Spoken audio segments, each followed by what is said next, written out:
Aromatherapy and Cancer Part 3. Also, a number of vegetal or fat oils have come into focus over the last years in terms of their anti-cancer properties. These vegetal oils play a major role in aromatherapy for wellness, massage, therapeutic massage, as well for oral absorption, single or together with essential oils. Since the pioneer discoveries of Dr. Johanna Budwig on the effects of flaxseed oil with its omega fatty acids as cancer preventive and cancer curative agents, a number of these vegetal oils have stepped into the forefront of oncological research. In Germany, it was her, central government senior expert of fats and pharmaceutical drugs, who started already in the 1960s research on cancer and omega oils. She is considered still today one of the world's leading authorities on fats and oils. Her research has shown the tremendous effects that commercially processed fats and oils have in destroying cell membranes and lowering the voltage in the cells of the human body, which then results in chronic and terminal diseases. The cells of our body fire electrically, Dr. Budwig kept saying. What we have forgotten is that we are body electric. Dr. Budwig spoke of solar food, recognizing the connection between quantum mechanics, human biochemistry, and physiological well-being.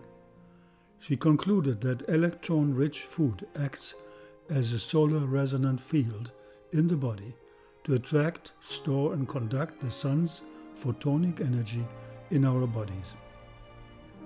Dr. Budwig stated, "Electrons are already a constituent of matter, even though they are also in continual movement. Electrons love photons, attracting each other due to their magnetic fields. There is nothing else on Earth with a higher concentration of photons of the sun's energy than man. The electrons in our food serve as the resonance system for the sun's energy and are truly the element of life. Man acts as an antenna for the sun. The interplay between the photons in the sunbeams and the electrons in the seed oils and our food governs all the vital functions of the body." Dr. Budwig discovered that when unsaturated oils have been chemically treated, like in processed margarine for example, their unsaturated qualities are destroyed and the field of electrons removed.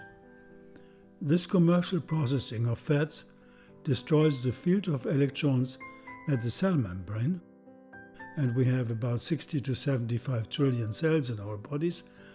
They must have to fire properly in order to function properly.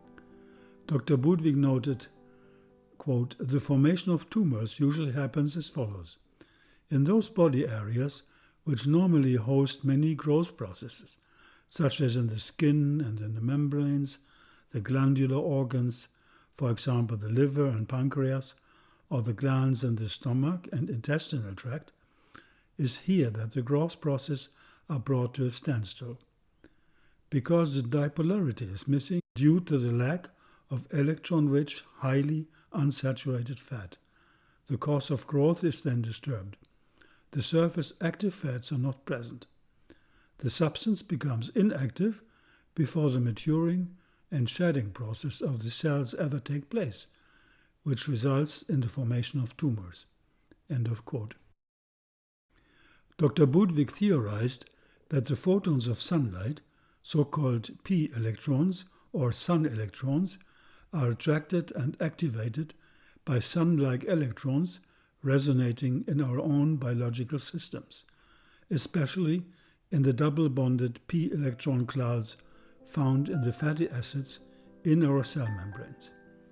She designed a simple yet powerful therapy to increase cellular energy output by consuming omega-3 rich flaxseed oil combined with cottage cheese, a sulfurated protein that aids transport of double-bonded fatty acids in oil and supplies body's major antioxidant glutathione and daily sunlight exposure. Here's a testimonial.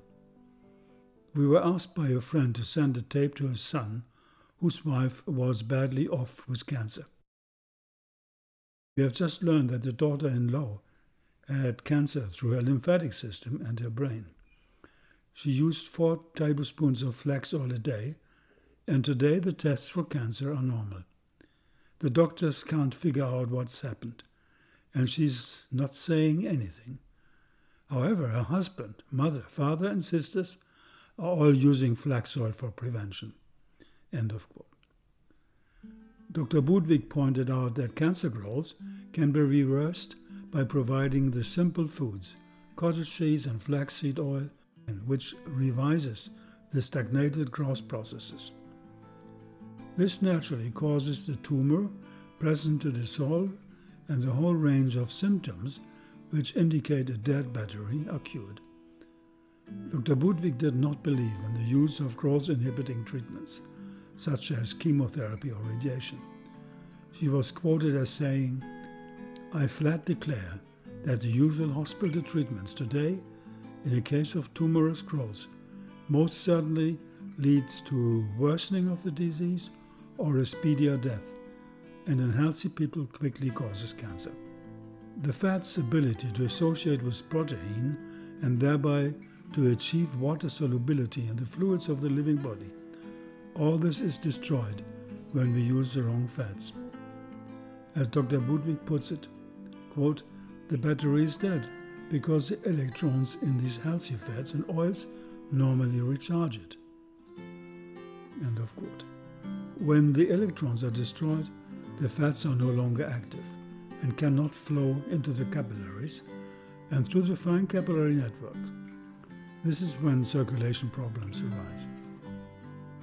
Or, as said the 1937 Hungarian medicine Nobel laureate Albert von Szent-Györgyi, quote, "All of life depends on a small trickle of electrons from the sun," referring to highly charged single electrons, which were involved in transmitting their energy to the human body.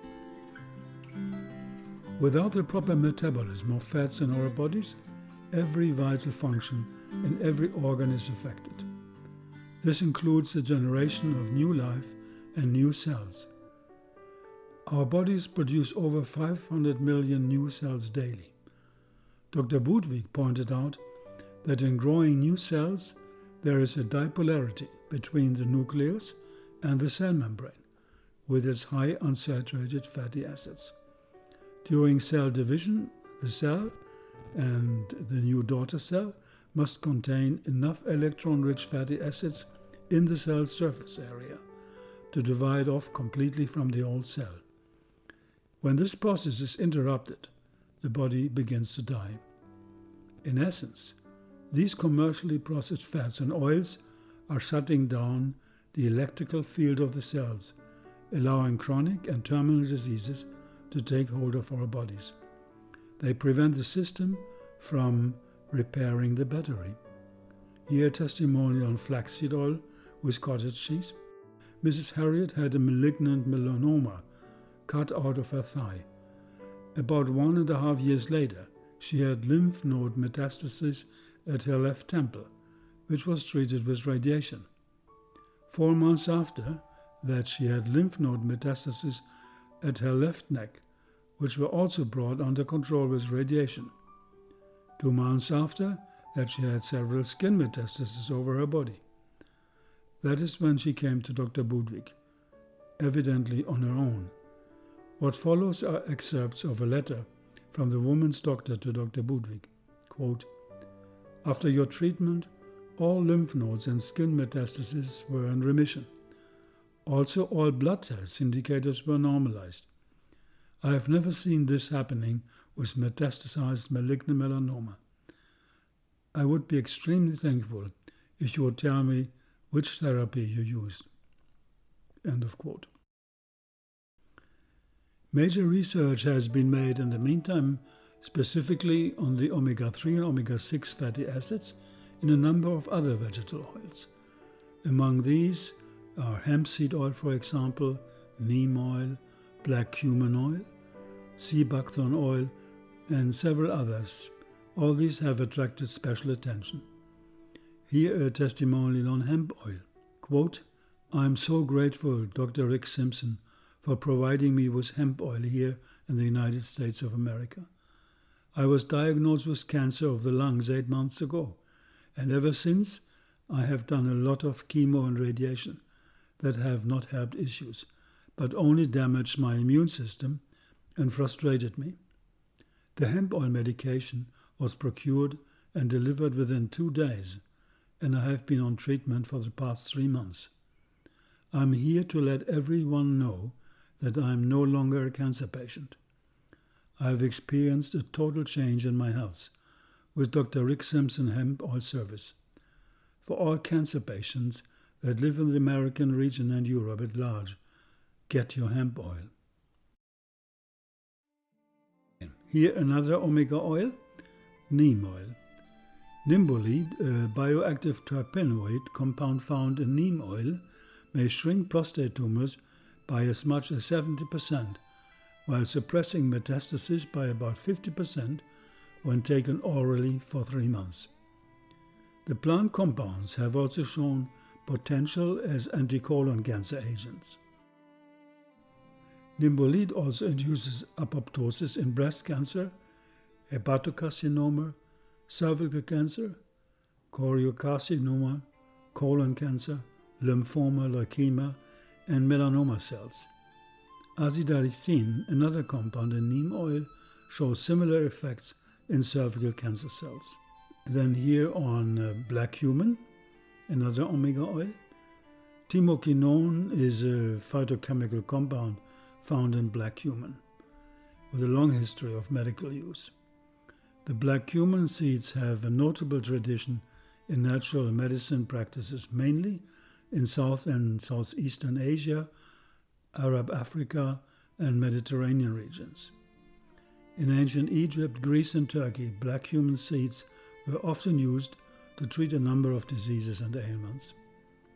Research published in Drug Discovery Today concluded that, quote, "Timoquinone has a long history of battling cancer in vitro and in vivo, and modulates 9 of the 10 hallmarks of cancer.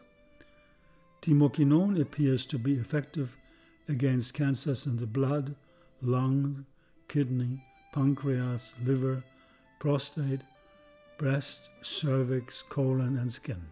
The manifold curative and preventive power of black cumin oil is a reason why it was called a panacea, a cure-all, or in Arab, habach savda or habat al-baraka, which means seeds of blessings. Nigella sativa is considered a prophetic medicine in Islamic culture. The Prophet Muhammad often quoted of having said, "Nigella heals everything except death." Pancreatic cancer is one of the hardest cancers to cure, to diagnose, and to treat.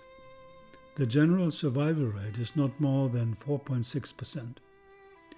The Black Human Center in the United States says here, Nigella sativa, however, has been proven to annihilate pancreatic tumor cells at a rate of 82%. So that means out of the 50,000 diagnosed, 41,000 will survive. And then here, a bit on sea buckthorn oil. Most of the work done in this area has been done with laboratory animals. A group in India at the Department of Radiation Biology, Institute of Nuclear Medicine and Allied Sciences in Delhi, has published several reports on the potential of sea buckthorn extract to protect the bone marrow from damage due to radiation. This group also showed that the extract may help faster recovery of bone marrow cells. In China, a study was done to demonstrate faster recovery of the hemopoietic system after high-dose chemotherapy in mice fed with sea buckthorn oil. The seed oil has been found to enhance non-specific immunity and to provide anti-tumor effects in preliminary laboratory studies. Aromatherapy deals with the complexity of nature. For modern science, it is natural to isolate compounds and to try to find the so-called active ingredients. However, increasing scientific research shows that the totality of an essential oil or a medicinal plant is often more than the parts. In many cases, isolated compounds identified as active ingredients do not have the same curative impact as their biochemical partners in a synergistic togetherness of compounds. This is well shown, for example, in bergamot oil and its powerful effects on neuroblastoma cancer, cancer of the nervous system. Bergamot essential oil has been found to inhibit the survival and proliferation of a certain type of neuroblastoma cells through the activation of multiple pathways leading to both necrotic and apoptotic cell death. Russo et al. In 2013 showed that the association of limonene in bergamot oil together with linaloyl acetate in bergamot oil, but not the exposure to the single compounds, caused significant cytotoxicity, suggesting for a major role of the combined action of these monoterpenes in cancer cell death induced by bergamot essential oil. This shows that the synergistic combined action of essential oils compounds often plays a major role in cancer cell death. To conclude, there's definitely more than just hope on the horizon for holistic healing of cancer. All this shows that we have reasons enough to use aromatherapy for prevention and even treatment of multiple forms of tumorous formations. But even though the research on cancer and essential oil is striking, standard mainstream cancer therapies and interest groups linked to them will continue to have a watchful eye on innovative treatments of such collective epidemics as cancer. The main reason for this resistance, we know this, is definitely financial. Natural remedies cannot be patented, and if collectively applied, this would mean enormous profit loss for the big pharma. Also, not to forget, for a medical doctor to propose to his patient to exchange mainstream allopathic therapies against natural solutions is for the majority too high of a risk. So essentially, it remains in the patient's hands to go for the alternative treatment. But according to statistics, up to 75% of people in the United States, for example, and certainly not much less in Western Europe, use already complementary and alternative medicine on a regular basis. And many of these people do so in order to fight cancer also. So then, there is hope on the horizon with more and more people on planet Earth looking out for nature as the best ally for healing. And with this, seeking a deeper meaning of life and its multiple challenges. I think time has come to dig into the hidden causes of diseases. And with that, as we humans have done with our research in physics and other sciences over the past decades, reach out to the quantum level of healing, and even beyond that, and understand the collective, the environmental, the social, and psycho-spiritual implications of our modern lifestyle. Let me conclude with some thoughts on cancer from Rudolf Steiner, founder of anthroposophy. Quote, "Tumorous formations of every kind arise primarily from the actual enmity of certain processes within the physical body against the action of the etheric body. These processes rebel, as it were, so that the etheric body ceases to act in certain regions of the physical body. The etheric body, however, has very great powers of regeneration, and the methods of spiritual science reveal that if it is possible to remove the hindrance and to expel the inimical action, the tumor can be overcome." End of quote. So again, Rudolf Steiner, in essence, emphasizes here the importance of our energy body or body of light, This sounds like the photo repair of the human system on one side mentioned by Professor Popp, and the breakdown of the intercellular coherent light emission on the other side in case of cancer. Why should we not think of using more of those medicinal plants and their essential oils, which seem to have a direct connection with the reinforcement of the etheric or energy body in man due to their intrinsic connection with light, with prana, with ojas, with chi. In our modern combat against major plagues of our society, such as cancer, we better stretch out the hands of our soul to that invisible source of light, which was there since the beginning of time, and which Mother Nature, in her eternal grace, has since ever given to us, to the world of plants, in so many incredible ways. I think we are on our way to rediscover in an increasingly holistic way our deep connectedness with the healing power of nature. And we bow down in infinite gratitude to her. Humanity is on the way.